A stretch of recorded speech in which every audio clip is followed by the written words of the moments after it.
You said you'd start today. The plan was clear. The goal was important. The deadline was approaching. And this time, you meant it. But then your phone vibrated. Just once. You checked a notification, then another, and somehow, hours disappeared. The textbook never moved. The assignment never started. The goal remained exactly where it was, waiting.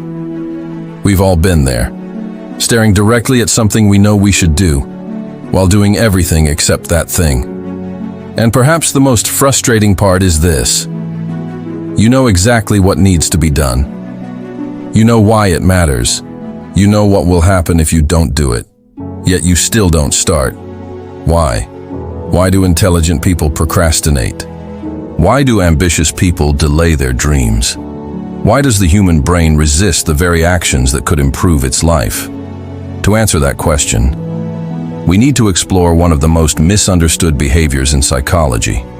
Every behavior has a reason. Every habit has a hidden cause. And every choice leaves clues. Today, we're following those clues into the struggle of procrastination. Chapter 1. The biggest misunderstanding. For generations, procrastination was viewed as a personal failure, a lack of discipline, a lack of character. People assumed procrastinators simply didn't care enough. But psychology tells a very different story. Researchers have spent decades studying procrastination, and what they discovered was surprising. Procrastination is not primarily a time management problem. It's an emotion management problem. Think about it. If procrastinators were truly lazy, they wouldn't feel guilty afterward. They wouldn't spend nights worrying about unfinished work. They wouldn't repeatedly promise themselves, tomorrow will be different. Yet they do. Because procrastination isn't about avoiding work.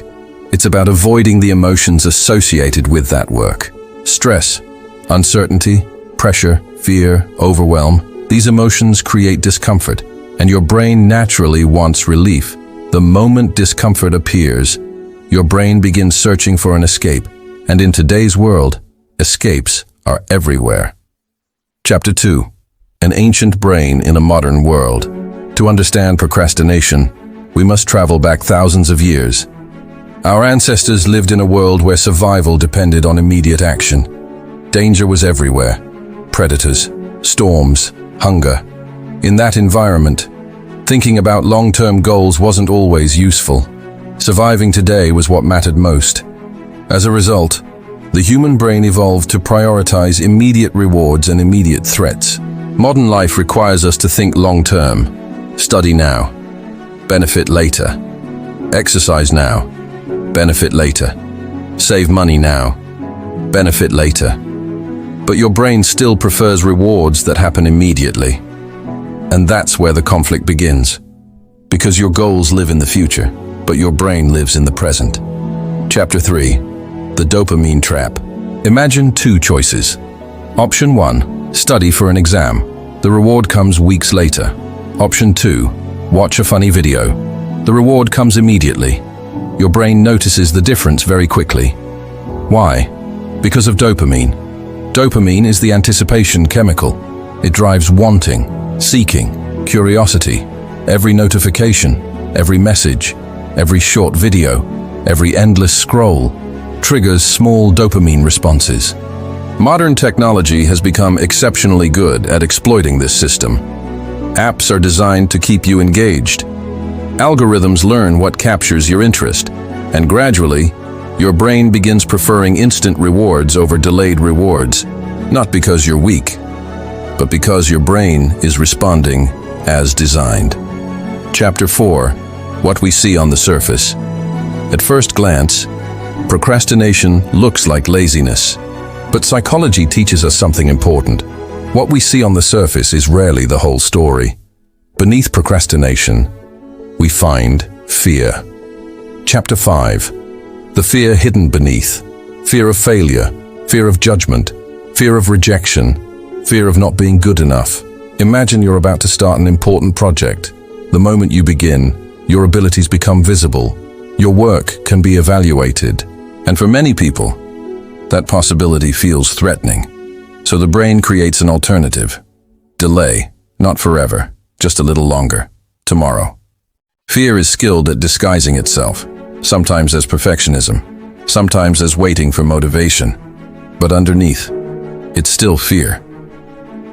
Chapter 6. The Procrastination Loop. This is where it becomes dangerous. It creates a self-reinforcing psychological cycle. First, a difficult task appears. Then discomfort follows. To escape, you avoid the task.